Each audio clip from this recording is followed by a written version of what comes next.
Welcome to Stand Up Memories. We have another great show with a terrific comedian. Turning over a new leaf. And what's your new leaf? I am not going to interrupt your introductions. Thank you very much. We have a guest who I love, and I remember. I'm not sure when I'm going to turn over my new leaf. It's not starting today. Not starting today. But our guest is named Rhonda. I wouldn't want Rhonda to feel like, I was changing our course of action. No. Well, I want her to feel like just another one of our great guests. She is another one of our great guests. This is Rhonda Hansome, and we go way back to back in the day, whatever the back in the day means. Rhonda, I have not seen you in so long, and it's an absolute delight to see you. And I love that you're working with my good friend John Fugelsang, who's just a wonderful character. Wonderful. Every Monday night, it's Handsome Monday on Sirius XM with John Fugelsang. He's a great guy. That is so terrific. And you are so busy all the time. Not only are you a comedian, you're a director, you travel all over the place. But this lady, and I'd like to start with this. She describes herself as the Nina Simone of comedy. And that is wonderful. I know who Nina Simone is. I refreshed my memory. A wonderful musician, composer, activist person. And I want you to say why you take inspiration from such a wonderful character as Nina Simone. Well, because she was so talented. I just love talented women, and because she spoke her mind about politics. She was very expressive about that in her work, in her music, and she was very strong about it. And I just feel so inspired by her activism and her talent. And she did it long before people were doing that. Well, yeah, she paid for that too. She paid for that. I was also quite impressed when I found out that one of her meetings with the record companies, when she thought they were not dealing with her fairly, as you know, happens pretty frequently with music artists and the record companies, she pulled out a gun. She pulled out a gun, and I said, "You go, girl." I don't know how often people have pulled out guns meeting with record executives, but I would tell you that the percentage of people that have wanted to pull out a gun is pretty high. Pretty high. Yeah. But Rhonda, you have never pulled out a gun yourself on a comedy booker, I assume. No, I have wanted to. On my act. She pulled the gun. She pulled the gun on Jackie. Well, Jackie gave me my first paying gig on Long Island. Jackie gave me my first paying gig at Governor's on Long Island, and he still owes me money. Yes. Do you remember that first paying gig? How did it go?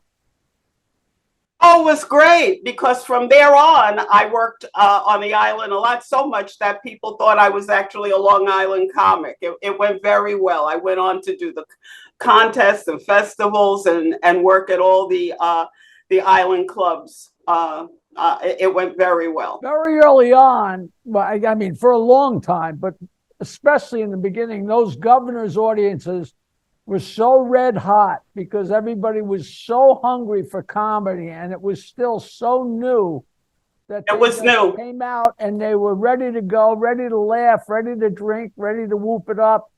And it was just a joy running those shows, And they were great fun.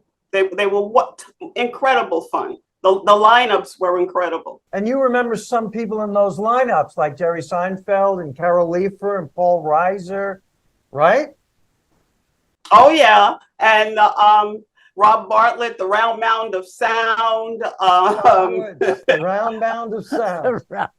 Oh, yeah. Yeah. So many great people.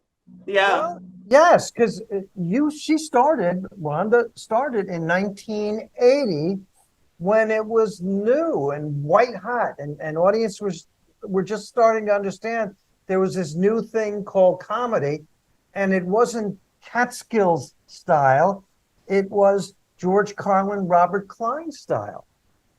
Yes. Who was your biggest Yeah. influence? I'm sorry? Who was your biggest influence starting out? Mom's Mabley. Ah, I knew it. That's terrific. Mom's Mabley, Richard Pryor, George Carlin, and Joan Rivers. I actually was the movie reviewer on Joan Rivers' show when she was in New York City. I did that for her a couple of times. Even like Tony Fields. But you say what we were doing wasn't like the Catskills, but I worked the Catskills for a very long time. I did all of those places: Grossinger's, Villa Roma, the Raleigh, the Concord, all of those places for many, many years. So when I was not where I started out on Long Island, and then the showcase clubs in Manhattan like Catch a Rising Star and the Improv, I was in the Catskills. I remember you from the comic strip. Yeah. When Lucian would actually put me on at the comic strip, yes, I was there. I was there. but those Catskills gigs were like such a rite of passage. But I still remember the first couple times working those midnight shows, because those people would pay one price to come for the weekend, and they got to go to every show. So if you had like the late show on Saturday night, they'd already seen 3 or 4 or 5 shows. So they were under no pressure at all to sit through a show. It wasn't like they paid their money. They already paid their money. And if they didn't feel, I know the first time I was up there at the midnight show, I saw nothing but asses and elbows after 5 minutes. I would say 3/4 of the place just left. But they said they always did, because they were tired. It was the end of a long day. It was midnight. And they were like, enough of this. And it really put a lot of hard I would do work the on main room. Yeah, I would do the main room and then go do a late show at another casino. But I always had a good time. I really had a good time with those audiences. Yeah.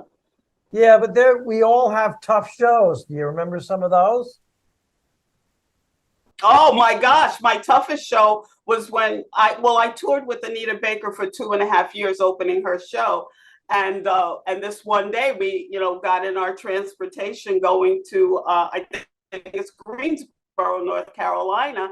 And me and the Perry sisters, the backup singers, and the band were all in North Carolina. And her chauffeur had driven her to Greensboro, South Carolina.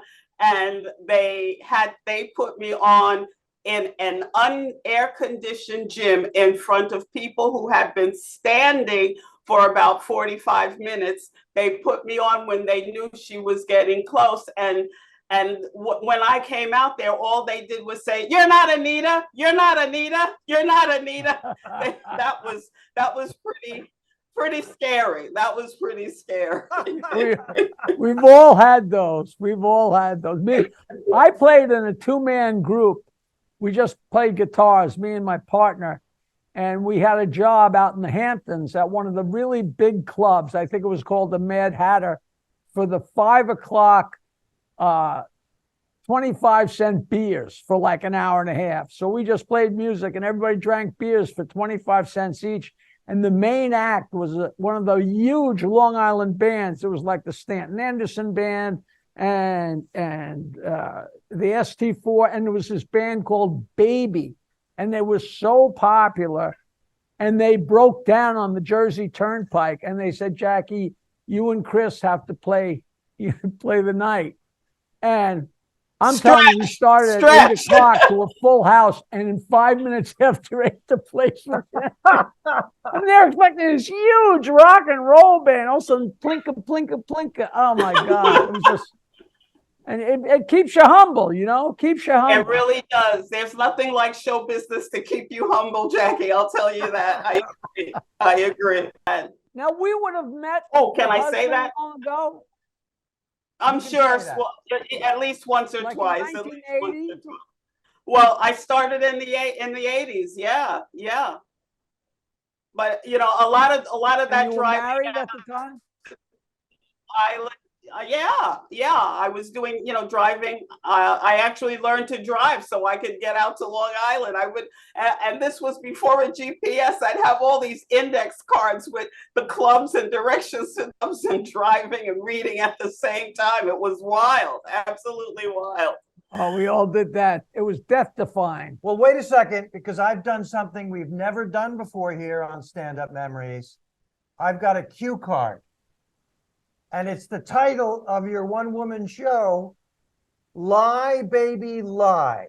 True Tales of Sex, Murder, and Gentrification.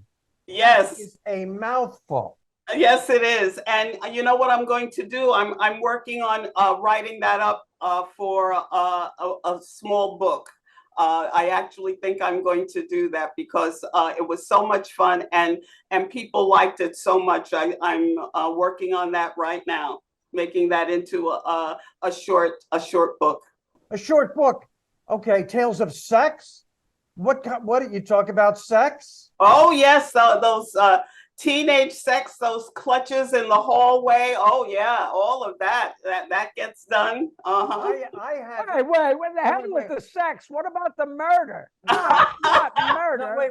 I had the clutches in the hallway in high school, but I was alone. Now you have tales about murder? Yes, absolutely, absolutely. And you'll have to buy my book to find out about that with my mother. It involved my mother. Okay, but you and never murdered anybody yourself. Her new husband. Oh, I didn't. I wanted to murder him, but Well, we all know there is a huge gap between murder and wanting to murder. Yeah. I wanted to murder Bales 3 times since I got here today. So you can't count that, And gentrification, which yes, our audience knows what that is. And I guess your view is that it's mostly bad. well, I was born and raised in Bedford-Stuyvesant. I grew up there. And when I was growing up, it was a place that I felt like I wanted to get away from. And I have come to understand that certain sections of our cities are slated for devaluing. So like it'll go through 20 years or so of being devalued so that there can be a turnover. And that turnover came, after I had left Brooklyn, and the turnover got to the point where it's one of the most expensive and sought after areas in the country, actually. Brooklyn is very expensive. And I could not even afford to live in the borough where I was born and raised. Yeah. Brooklyn has gone through such major changes, like not even believable, Absolutely. I guess the bad part is what happens to the old neighborhood and the people who live there? Well, it's rough, but the one good thing about gentrification was that I could finally get a decent $10 cup of coffee. It really that really helped a lot. Rhonda, I grew up in a very similar area to Bed-Stuy. It was called Locust Valley on the North Shore of Long Island. And it defines 180 degrees. It does. It really does. It defines, I lived around people who talked like Thurston Howell on Gilligan's Island. And I see Freddie from our crew not knowing who Thurston Howell is because he's no idea, right? Young people don't even know what Gilligan's Island is now. It's unfortunate. It's unfortunate to be around people and you make these references and they have no idea what you're talking about. That happens with me when people ask me my name and I go, Rhonda, help me, Rhonda, help me, Rhonda. And they look at me like, And they go blank. yeah, or they look at me like I need oxygen or You something. don't remember that old song by the Kinks? You know, the other day, I don't know if I was with you, I refused to Google. We spent a half an hour trying to think of Tuesday Weld's name on Dobie Gillis. Oh, we get into these moments when we're racking And our Dobie brain. Gillis, I mean, that was, that was Maynard. That was a 10 years and a whole sitcom before he was Gilligan, he was Maynard. And who was Tuesday Weld's? I don't remember right now. Oh, it's a tough one because we found it and I referred to it 5 different times and I still can't tell you. Dobie Gillis was a beatnik, and people don't. Maynard was Maynard. Oh, wait, no, Maynard Krebs, right? Was the beatnik. People. Counterculture. Maynard G. Krebs was counterculture before it was happening. Yeah, before there was such thing, That's exactly right. And by the way, I feel guilty because we have young people watching. "Help Me, Rhonda" is a Beach Boys song. However, the Kinks were great as well. Help Me, Rhonda, I think probably was one of their number one. It probably was one of their number one hits, and it's a great way to remember your name. If the song means anything or strikes a bell, otherwise it's like, what is she talking about? That is so crazy when you give a reference like, boom, boom, and people are like, you see them go blank. I did a show and I'm embarrassed. It was a long time ago, like 10 years or 20, but there were things in my act and I had some older people sitting there and they were laughing. They were kind of counting them off because I mentioned Liberace and the room went dead. And I mentioned Alan Funt and the room went dead. Like, because you don't want to let go of those. You don't want to let go of those. And then you realize you just too many people are scratching their heads. You go from 20% of the people not knowing to 50%. And when it gets to be about 80% of the people don't know, like, it's downright rude. Tell me that everybody still remembers somebody. I think you opened for James Brown. Oh yeah. I opened for James Brown in Connecticut, and it was I was very excited about it, but I was told strictly not to go past his dressing room. Do not pass go. Do not stop and say hello. Just keep on moving. Don't look back. But yes, that was a quite exciting show for me. I opened for James Brown. Yeah. But he was like the Michael Jackson thing, no eye contact. Well, see, that's the thing. When you have people, Jackie, it could have been just his representative saying that, or it could have been James. I'm not going to say that came from. Right. It could be people doing what they think he wants them to do. Yes. Yeah. So then we're not going to ask you if you had sex with James Brown because you didn't. Oh yeah, we had sex. I just didn't look at him. Good for you. So you're a busy woman. You do cruise ships, you do clubs, you do casinos, you do private shows. Which do you like better now? Well, I like any gig that pays. I'll just tell you that. Any gig that pays. That's what I'm looking for, because I don't have people anymore. I don't have management anymore. So whenever people approach me, I'm just happy to know that, I get paid up front, deposit first, paid up front before I go, and I've got the jokes to deliver. I've got them. That's the way I work. If people say, "Are you retired? Are you still working?" and I tell them, "I'm retired until the phone rings." That's it. That's like, it's true. Before I even answer the phone, I say, "I'll do it." Yeah.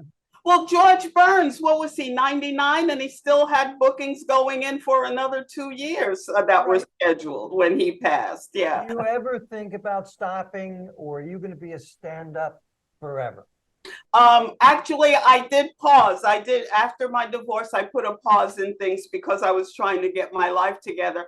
And I got to tell you, I missed it so much. I absolutely, I missed the creativity, but I missed the camaraderie. I missed, seeing the same people in the clubs and running around from one show to the other. And it's a hard thing. It's a very hard thing. But sometimes the stress and the uncertainty and your expectations force you to reassess where you are, Well said. This woman was super funny in 1980 when I met her, and she's super funny now, and you look terrific. Thank you.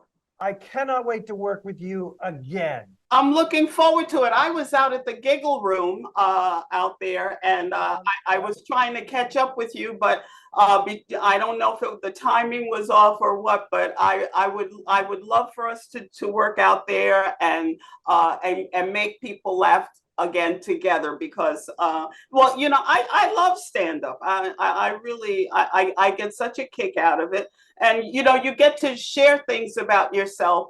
And when you hear people laughing, you know that you are doing such a great thing for them physiologically, that, they are massaging their inside. Sometimes you're even massaging their minds, and they're having a good time. Yeah, it resounds with people. And I hope to run into you on John Fugelsang's show at some point. I used to do it all the time. I haven't done it in a long time, but it was always fun. He's always been a really good guy. Very, very nice guy. Very nice guy. Rhonda, thank you so much for being on Stand Up Memories. And oh my gosh, I just seeing the two of you is such a tonic. You both look fantastic, and to be able to remember those great days of being in the newness of comedy at that time is just tremendous, just tremendous. I always tell people I can remember almost everything from the first year or two, and then the next 30 years are like blank. A blur. It's a blur. So new, It was... Rhonda, promise you'll come back with us soon. Anytime you want me, guys, just give me a call and say, help me, Rhonda. Help me, Rhonda. All right. I love the Kinks. Was that a song? No, it's not the Kinks. I did. Thanks, Rhonda. We'll see you again. We'll see you next time. Bye-bye. Bye-bye. That was a pretty good episode. A new episode every Wednesday with me, Peter Bales, Jackie the Joke Man Martling, comedians, interesting people. Leave a comment. We'll get what am I saying? I don't know. We're gonna get back to you. We will respond to your comment. Standupmemories.com. If you go there, it shows all the different All platforms. Spotify, we're on everything. Every Wednesday. Stand Up Memories. Every Wednesday. A new episode.